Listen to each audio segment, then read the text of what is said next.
반갑습니다. 오늘은 남유다 역사상 가장 극악무도하고 사악한 왕이라고 일컬어지는 므낫세에 대해서 말씀을 살펴보도록 하겠습니다. 이스라엘 왕국은 크게 세 단계로 구분이 될 수 있습니다. 첫 번째는 통일 왕국 시대지요. 남과 북으로 나뉘지 않았던 시대입니다. 사울과 다윗과 솔로몬이 통치하던 시대입니다. 그 중에서도 다윗과 솔로몬이 통치하던 시대는 이스라엘 역사상 가장 큰 부흥과 번영을 누렸습니다. 그리고 두 번째는 이제 분열 왕국 시대라고 부릅니다. 솔로몬이 죽은 이후에 그 아들 시대에 나라가 남과 북으로 나뉘어지게 됩니다. 12개 지파 중에서 10개 지파는 북쪽을 차지하는데 이것을 북이스라엘 왕국이라 부르고 2개 지파, 유다 지파와 베냐민 지파가 남쪽 지역을 차지하기 때문에 남유다 왕국이라고 부릅니다. 남유다 왕국은 다윗과 솔로몬의 혈통을 이어갔지만 북왕국 이스라엘은 여로보암을 시초로 하여 다시 새롭게 시작하게 됩니다. 이제 세 번째는 남유다 단독 왕국 시대입니다. 200년간 지속되었던 북왕국 이스라엘이 이제 아수르 제국에게 완전히 멸망을 당합니다.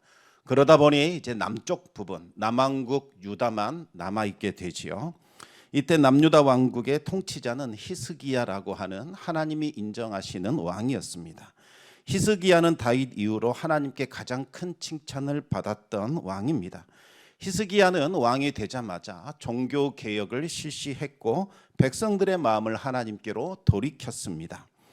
그런 히스기야를 보면서 우리는 다시 한번 남왕국 유다가 이전에 다윗과 솔로몬 시대와 같은 큰 부흥과 번영이 일어나지 않을까 그런 기대감을 가져보게 됩니다. 하지만 그와 같은 히스기야조차 크나큰 실수와 잘못을 저지르게 됩니다. 히스기야가 죽을 병에 걸려 일어나지 못할 것이다 라는 말을 들었을 때에 히스기야는 눈물로 하나님께 간구합니다. 하나님은 그 기도를 들어주셨고 두 가지 약속을 하시죠. 첫 번째는 너를 죽을 병에서 고칠 것이다 라는 약속입니다. 두 번째는 예루살렘을 지켜주겠다는 약속입니다. 그 증표로 하나님은 태양이 10도 뒤로 물러가는 아주 위대한 정말 기가 막힌 기적을 보여주셨습니다. 이와 같은 기적은 여호수아 이래로 없던 기적이죠. 하나님께서 히스기야를 통해서 위대한 일을 행한 겁니다. 히스기야는 하나님의 말씀대로 3일 만에 죽을 병에서 살아나 예루살렘 성전으로 들어가 하나님께 감사의 제사를 올려드렸고 그동안 중단되었던 왕의 직무가 다시 시작이 되었습니다. 그렇다면 이제 히스기야는 온전히 하나님만 믿고 의지하는 것이 타당할 겁니다. 하지만 히스기야는 그렇게 하지 못했습니다. 북이스라엘을 멸망시킨 아수르 제국에 대한 두려움과 트라우마가 컸던지 뭔가 보이지 않는 하나님의 약속만으로는 충분하지 않다 생각한 것 같습니다. 히스기야는 이 아수르 제국에 효과적으로 맞서려면 신흥 대국으로 떠오르고 있는 바벨론과 손을 잡아야 한다라는 생각을 갖고 있었습니다. 그래서 히스기야는 바벨론 사절단에게 나는 너희와 동맹을 맺을 만한 자격이 있다, 힘이 있다라는 것을 과시하기 위하여 예루살렘에 있는 모든 보물들을 다 보여주고 무기 창고와 왕실 창고를 다 공개하게 됩니다. 이사야 선지자는 꾸짖었습니다. 네가 그렇게 큰 기적을 보고서도 어찌 하나님의 약속을 불신했느냐? 왜 이방인들과의 동맹을 하나님보다 더 신뢰했느냐? 책망했습니다. 네가 하나님을 자랑하지 않고 돈과 보물과 재물들을 자랑했으니 이 모든 것 다 빼앗길 것이다. 네가 하나님보다 바벨론 제국을 더 믿고 신뢰했으니 이제는 그들이 너희들의 도움이 아닌 너희들의 침략자가 될 것이다. 결국 바벨론 제국이 남유다를 멸망시키는 그 주범이 될 것이다. 그렇게 선언을 했습니다. 이 일이 일어난 지 얼마 후에 아수르 제국이 이제 예루살렘을 포위하게 됩니다. 그러자 히스기야는 기도하지도 않고 싸워볼 생각도 하지 않고 무조건 항복해 버립니다. 얼마나 히스기야가 이 아수르 제국을 두려워했는지 또 하나님을 믿지 못했는지 알 수 있습니다. 히스기야는 자신이 믿고 의지하고 자랑했던 그 모든 돈을 긁어다가 아수르에게 전쟁 배상금으로 바치게 됩니다. 그러나 이 돈으로는 문제의 근본 해결을 할 수는 없지요. 천문학적인 도움을 받은 아수르 제국이 잠시 잠깐 물러섰지만 또다시 쳐들어오게 됩니다. 이번에는 히스기야가 변했습니다. 성전에 들어가 하나님께 먼저 기도하면서 하나님의 뜻을 묻게 됩니다. 그리고 선지자 이사야에게 사람을 보내어 우리를 위해서 기도해 주십시오. 중보 기도를 요청하게 되지요. 그러자 하나님께서 천사 하나를 보내셔서 아수르의 대군 18만 5천 명을 하룻밤 사이에 멸절시켜 버립니다. 아수르의 왕 사네립은 고국에 빈손으로 돌아갔고 자기가 섬기는 신에게 제사를 드리다가 아들들에게 살해를 당하게 됩니다. 이후로 이 아수르 제국은 남유다를 쳐들어올 생각을 하지 못했습니다. 이후로 히스기야는 하나님을 철저히 의지하게 됩니다. 더 이상 불신앙과 불순종의 죄악을 되풀이하지 않았습니다. 그러자 하나님께서 히스기야에게 큰 복을 내려주셨고 솔로몬 시대의 버금가는 놀라운 부흥과 번성을 허락해 주셨습니다. 남유다 왕국이 멸망한다라는 이 선지자 이사야의 예언이 이제 잠시 잠깐 유보된 것처럼 보였습니다. 이제는 큰 부흥의 시대가 열릴 것만 같았습니다. 하지만 히스기야가 죽은 이후에 또다시 남유다는 원점으로 돌아가게 됩니다. 왜냐하면 히스기야의 아들 므낫세가 왕이 되었기 때문입니다. 이 므낫세는 남유다 역사상 가장 사악한 왕입니다. 므낫세는 아예 멸망하기로 작정한 사람처럼 하나님을 대적했고 세속적인 힘을 의지하게 됩니다. 이후로 남유다는 급격하게 타락하여 몰락의 길을 걷게 됩니다. 선지자 이사야의 예언이 또다시 성취될 것만 같았습니다. 므낫세가 저지른 악행이 어떤 것인지 오늘은 말씀을 통해서 살펴보겠습니다. 먼저 이 므낫세라는 이름이 특이합니다. 이 므낫세라는 이름은 잊어버린다, 지워버렸다 이런 뜻을 가지고 있지요. 므낫세는 요셉이 애굽에서 출산한 자기의 장남 그 이름을 므낫세라고 붙여줬습니다. 요셉이 얼마나 많은 상처와 아픔이 있습니까? 형제들에게 배신당해서 애굽으로 팔렸고 거기서 정말 말 못할 어려움을 겪었고 또 거기에서 억울한 누명을 뒤집어 쓰고 종살이를 했던 사람입니다. 눈물과 한이 끊이지 않았던 삶을 살았던 사람이 요셉입니다. 그런데 요셉이 하나님의 은혜로 모든 것을 다 회복하게 되고 애굽의 국무총리가 됩니다. 그리고 가정을 꾸리고 아들을 낳게 되는데 하나님께서 나의 과거를 청산시켜 주셨다. 나의 수치를 다 잊어버리게 하셨다. 하나님께서 나의 부끄러운 과거를 다 없애버리셨다. 그와 같은 의미로 아들의 이름을 므낫세라고 지어준 거지요. 히스기야 역시 자신의 아들의 이름을 므낫세라고 지었습니다. 히스기야도 잊어버리고 싶은 이 과거의 기억들, 지워버리고 싶은 이 수치감이 있었던 겁니다. 그게 무엇이었을까요? 므낫세가 언제 태어났는지 추측해 보면 히스기야가 잊어버리고 싶었던 것이 무엇인지 짐작해 볼 수 있습니다.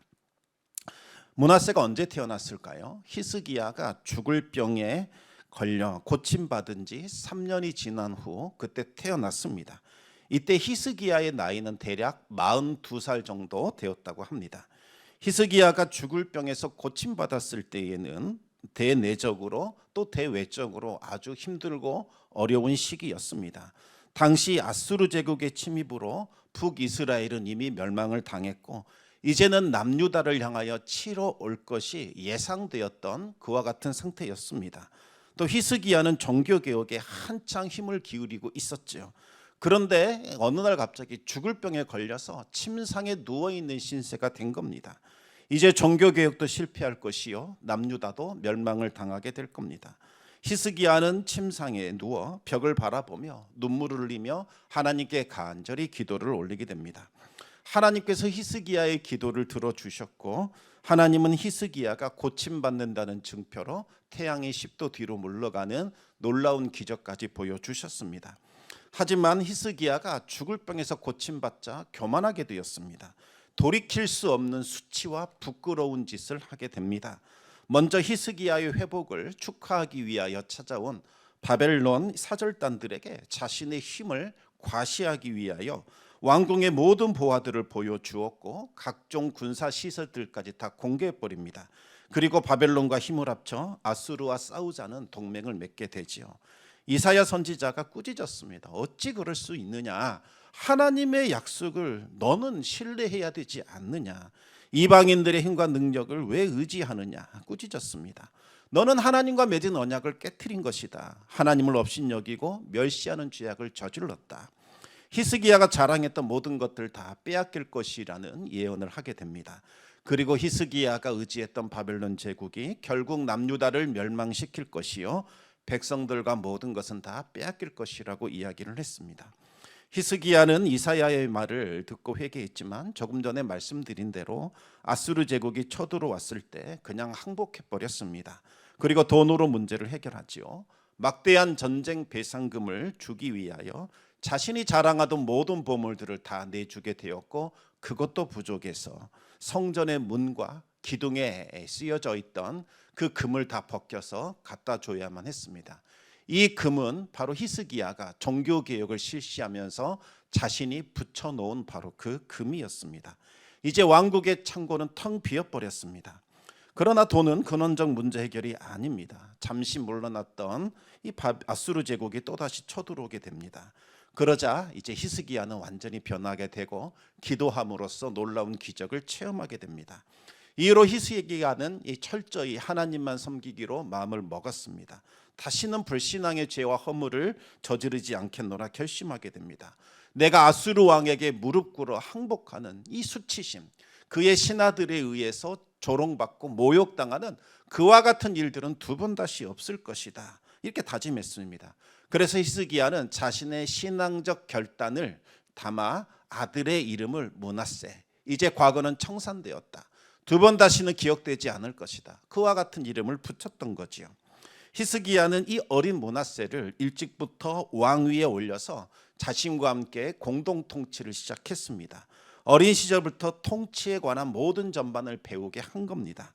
학자들은 대략 10년간 공동 통치를 하지 않았을까 그렇게 추측을 해봅니다. 하나님의 약속대로 히스기야는 15년을 더 살다가 죽게 됩니다. 그때 므낫세의 나이가 12살이었죠. 이제부터 므낫세는 12살에 왕이 되어 단독으로 남유다를 통치하게 됩니다. 그런데 므낫세는 너무나 이른 나이에 왕이 되다 보니까 허영심이 가득했습니다. 스스로를 다른 사람보다 훨씬 더 뛰어난 존재, 이렇게 생각을 한 거지요. 그러면서 므낫세는 생각을 합니다. 왜 우리 아버지 히스기야는 그렇게 비굴하게 통치를 했을까? 왕인데도 한갓 선지자에 불과한 이사야에게 꼼짝도 못한 것이 마음에 들지 않았던 거지요. 이것은 뭔가 잘못된 거다, 왕이 이렇게 힘이 없을 수 있나 생각을 한 겁니다. 어리석고 교만한 사람들은 허영을 자꾸 드러냅니다. 므낫세도 그런 통치를 하게 됩니다. 아버지가 개혁했던 일들을 다시 원상태로 다 돌려버렸습니다. 그러자 히스기야의 이 종교개혁 때문에 큰 손해를 본 사람들, 우상숭배의 애착을 가졌던 사람들이 므낫세에게 몰려들기 시작합니다. 그러면서 므낫세의 교만함과 허영심을 계속 부추겨서 결국은 악한 길로 이끌어가게 됩니다. 므낫세는 이제 그들과 한통속이 됩니다. 므낫세는 당시 최강의 국력을 자랑했던 아수르가 너무나 좋아 보였습니다. 왜 이 나라와 손잡지 않고 반대했을까? 히스기야의 정책을 뒤집어 버리고 이제 아수르와 친해집니다. 아수르 입장에서도 손해가 아니죠. 이와 같은 환경 덕분에 므낫세는 55년이라는 어마어마한 시간을 통치할 수 있었던 겁니다. 므낫세의 통치는 한마디로 하나님 보시기에 악을 행했다, 이것으로 요약이 됩니다. 하나님을 일부러 진노하게 하려고 악을 행하는 것처럼 그렇게 행동했다는 겁니다. 가나안 원주민들을 멸절시켰던 바로 그 악한 일들을 므낫세가 일일이 다시 부활시켜서 따라하는 거지요. 오히려 그들을 능가해 버렸습니다. 거룩한 자손들이 한번 타락하기 시작하면 세상의 악한 자들보다 더 심각하게 타락하게 됩니다. 므낫세는 아버지가 파괴했던 산당들을 다시 건설하기 시작합니다. 므낫세가 산당을 재건했다는 것은 아버지의 시신을 짓밟는 일입니다. 아버지의 업적을 완전히 모독하는 것이나 다를 바가 없습니다. 히스기야가 왜 산당을 헐어버렸습니까? 산당 때문에 하나님을 믿는 신앙이 변질되고 타락하기 때문에, 예루살렘 성전 예배가 드려지지 않기 때문에, 예루살렘 성전은 중심의 제사를 회복하기 위하여 모든 산당에서 드려지는 제사를 없애버린 겁니다. 그런데 이 므낫세는 다시 산당을 지었습니다. 왜 그럴까요?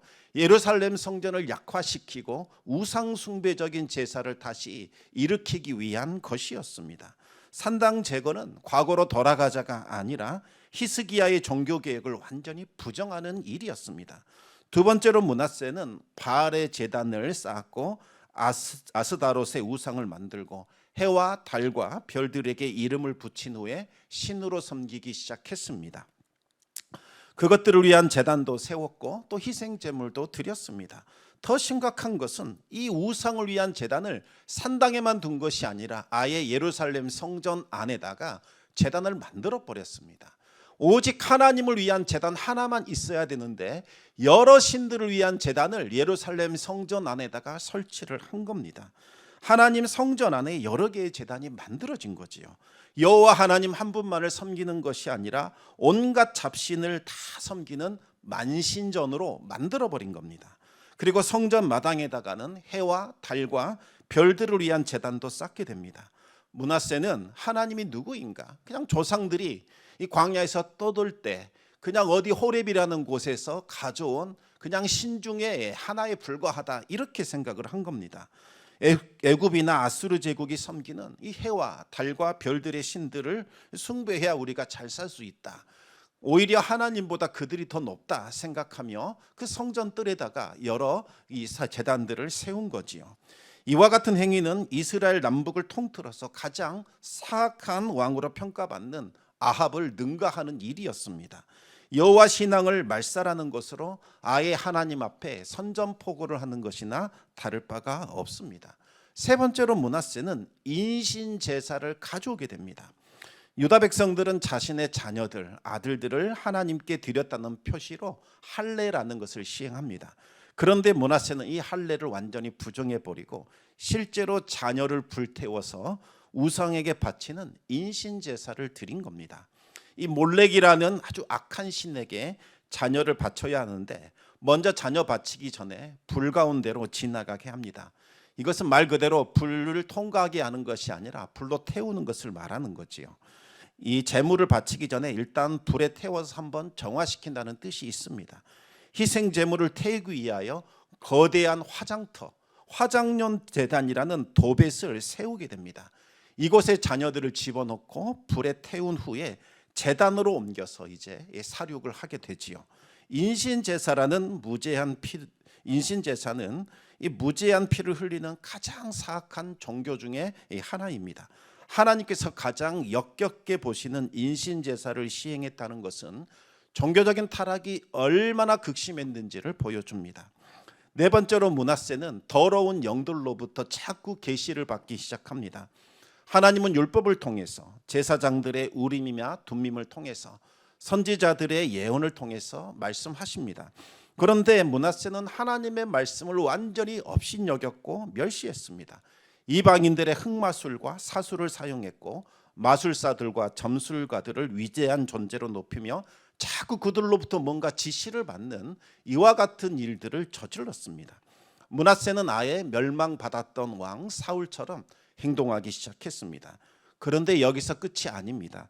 므낫세는 무죄한 피를 참으로 많이 흘렸습니다. 무죄한 피를 흘렸다는 것은 까닭 없이 사람을 죽였다 이런 뜻이 아닙니다.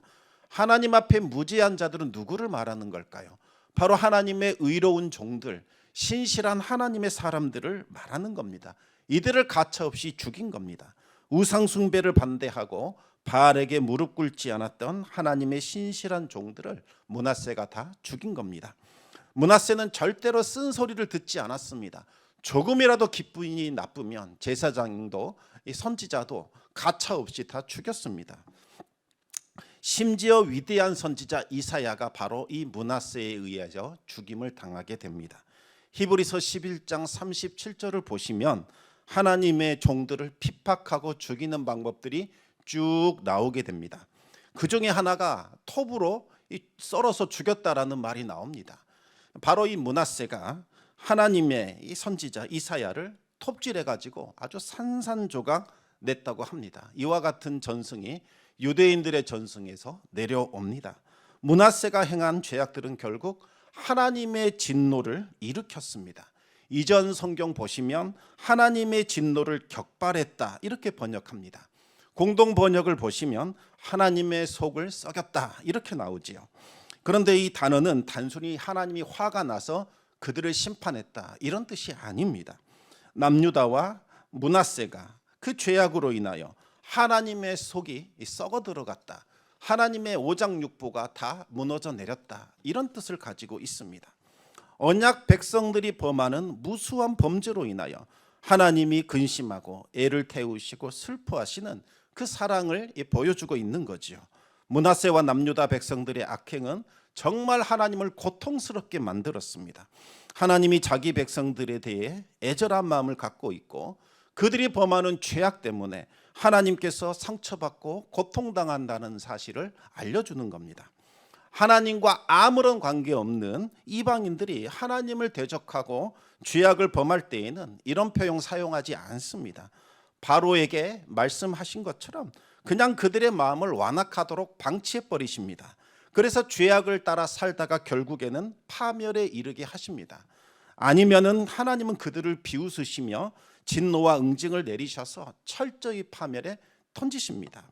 그러나 하나님은 므낫세의 악행을 보고서 남유다 백성들의 이 죄악된 모습을 보면서 창자가 썩어져가는, 마음이 녹아내리는 그와 같은 고통과 아픔을 겪으셨다는 거죠. 결국 하나님은 예루살렘과 유다 전체에 대한 심판을 선언하십니다. 심판의 소식을 들을 때에 사람들의 귀가 울릴 것이다 라고 말씀하셨습니다. 하도 남유다 백성들이 이 하나님이 말씀을 하셔도 듣지 않으니 이제 너희의 두 귀가 울릴 만한 공포의 심판을 너희들이 듣게 된다는 뜻입니다. 하나님께서 좋게 설교자의 설교를 통해서, 여러 사람의 말씀을 통해서, 성경을 통해서, 또 여러 가지 기도하는 사람들을 통해서 말할 때 듣지 않으면 하나님은 이제 천지가 진동할 만한 그 소식을 그 귀에 집어넣으셔서 놀라게 만드신다는 겁니다. 하나님은 이제 심판을 내리실 뜻을 굳게 정하셨습니다. 그 누구도 하나님의 뜻을 돌이킬 수 없는 지경이 되었습니다. 하나님의 심판은 사마리아와 아합의 집, 다시 말하면 북이스라엘에 임한 것과 똑같을 것이라고 하셨습니다. 왜 그럴까요? 하나님께서 남유다의 운명을 측량줄로 쫙 재봤더니 이스라엘의 운명과 똑같더라는 겁니다. 하나님께서 심판의 추를 한번 달아봤더니 아합의 추와 같았습니다. 아수르 제국이 북이스라엘을 멸망시킨 것처럼 이제는 바벨론 제국이 남유다를 완전히 멸망시킬 겁니다. 하나님은 더러워진 접시를 씻어내듯이 죄로 물든 남유다와 예루살렘을 씻어낼 것이라고 말씀하셨습니다. 오물을 뜯어서 제거하듯이 더러워진 백성들을 아예 씻어서 내버린다는 뜻입니다. 그들이 포로로 끌려가야 이제 남유다 땅과 예루살렘이 안식을 얻게 됩니다. 하나님은 예루살렘을 파괴하는 것이 아니라 죄인들을 제거하여 그 땅의 오염을 완전히 제거하고 그 땅을 다시 정결하게 만드실 겁니다. 그러면 예루살렘은 70년간 다시 거룩하는 과정을 밟게 될 겁니다. 극악무도한 죄를 저질렀던 므낫세, 그의 결국은 어떻게 되었을까요? 이 성경 우리가 읽었던 열왕기에는 나오지 않습니다. 우리가 생각하기에는 므낫세가 아주 큰 심판을 받아 멸망하지 않았을까 이런 생각이 드는데 역대기를 읽어보면 므낫세에 대한 이야기가 나옵니다. 므낫세가 하나님의 진노를 받아서 결국은 아수르의 포로로 끌려가게 됩니다. 그제야 므낫세가 깨닫게 됩니다. 아, 우상을 섬기고 내가 아수르 제국을 의지했던 것이 부질없는 짓이었구나. 내가 얼마나 어리석고 헛된 짓을 했던가. 므낫세는 지난날의 허물과 죄를 완전히 하나님 앞에 회개하기 시작합니다. 그리고 예루살렘으로 다시 돌아오게 되자 므낫세는 자신이 중단시켜버린 아버지 히스기야의 종교 계획을 다시 이어가게 됩니다. 므낫세에게 임했던 하나님의 징계는 오히려 축복의 순간이요 축복의 기회였던 겁니다. 므낫세는 사악한 죄악에서 벗어나 회개하여 이제는 하나님 앞에 신실한 삶을 살아가게 됩니다. 그 증거가 바로 18절 말씀입니다. 므낫세가 죽은 후에 왕의 묘실에 들어가지 않고 궁궐에 있는 웃사의 동산에 장사되었던 거지요. 왕의 묘실에 들어가지 않는다라는 것은 나의 죄를 깊이 뉘우치고 이제는 나를 낮춘다라는 뜻입니다. 내가 감히 다윗의 후손, 다윗의 아들이라는 이름으로 불릴 수 없다. 내가 어찌 조상들의 무덤에 묻힐 수 있단 말인가. 나는 그럴 가치가 없는 자다. 그렇게 스스로가 자신을 낮추고 수치스러운 존재로 여겼던 겁니다. 여러분, 진정한 회개는 무엇일까요? 스스로 수치를 취하는 겁니다. 그리고 결코 나의 명예를 드높이지 않습니다. 죄인이 회개하고 죽어 동산에 장사되는 것이 뉘우치지 않는 상태로 죽어서 대사원에 장사되는 것보다 훨씬 더 낫고 훨씬 더 명예롭습니다. 하나님은 회개하는 자의 기도를 들으시고 그의 모든 죄와 허물과 수치를 제거하시기 때문이죠. 바로 므낫세가 대표적인 증인입니다. 여러분, 므낫세가 얼마나 많은 죄악을 저질렀고 얼마나 극악무도하게 행동을 했습니까? 무고하게 흘린 피가 예루살렘 한쪽 문에서 반대편 문까지 흥건했다고 말씀하고 있습니다. 그리고 바로 그 죄악 때문에 하나님은 므낫세와 남유다의 심판을 명하셨습니다. 확실하고 임박한 심판입니다. 더 이상 지체하지 않을 것이요 돌이키지 않을 것이라고 하나님 분명히 말씀하셨습니다. 그럼에도 불구하고 므낫세가 자신을 낮춰 하나님 앞에 철저히 회개하자 하나님께서 멸망을 유보하게 됩니다. 1차적으로는 하나님께서 다윗과 맺은 언약을 기억하셔서 심판 집행을 유보하신 겁니다. 그리고 더 중요한 것은 므낫세 당사자가 하나님 앞에 진심으로 회개했기 때문이죠. 므낫세가 아수르에 끌려가 징계받은 것은 므낫세 인생을 통틀어서 가장 아름답고 큰 축복이자 은혜였던 겁니다. 회개의 기회를 얻었기 때문이죠. 므낫세는 철저히 회개했고 이제 예루살렘으로 돌아온 후에는 삶을 완전히 바꾸게 됩니다. 아버지의 종교 개혁을 이어가게 된 거지요. 결국 남유다의 멸망은 또 100년 뒤로 이어지게 됩니다. 그래서 므낫세 이후에 심판이 임하게 되지요. 성도 여러분, 하나님의 자비와 긍휼은 우리의 상상을 초월합니다. 어떻게 저 사람이 용서받을 수 있을까? 아무리 하나님의 은혜가 크고 자비가 무궁하다 할지라도 저 사람만큼은 절대로 용서받을 수 없을 것이다 했던 그 사람마저도 회개하고 하나님께 돌아오면 하나님께서 그를 용서하시고 또 그에게 살 길을 열어주십니다. 므낫세와 같은 극악무도한 자도 진심으로 뉘우치고 회개하자 하나님께서 용서하셨고 그에게 살 길을 열어주셨던 거지요. 하물며 십자가를 붙드는 하나님의 백성들에게는 더 큰 은혜가 부어지지 않겠습니까? 예수 그리스도의 보혈을 힘입으시기 바랍니다. 우리의 자랑이나 우리의 공로나 우리의 노력으로는 절대로 하나님의 마음을 돌이킬 수 없습니다.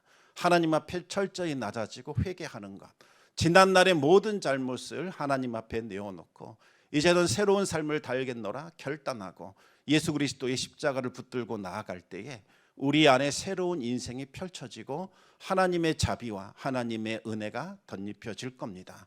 올 한 해 돌아보셨을 때에 참 만족한다, 나 잘 살았다, 하나님 앞에 내가 복 받을 것이다, 그렇게 말할 수 있는 사람 몇이나 되겠습니까? 후회도 많고 왜 그렇게 살았을까, 참 잘못했다, 이런 마음 많지 않겠습니까?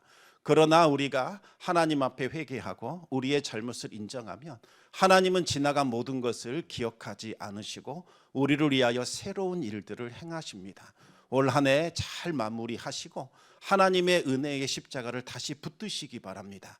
하늘문이 열릴 것이요 새 일이 나타나게 될 겁니다. 하나님의 은혜가 함께 하시기를 우리 주님의 이름으로 축원합니다. 이 시간 우리 함께 찬송하기를 원합니다. 하나님은 너를 만드신 분이라는 오래된 복음성가인데요. 우리 가사 묵상하면서 우리 같이 한번 불러보겠습니다.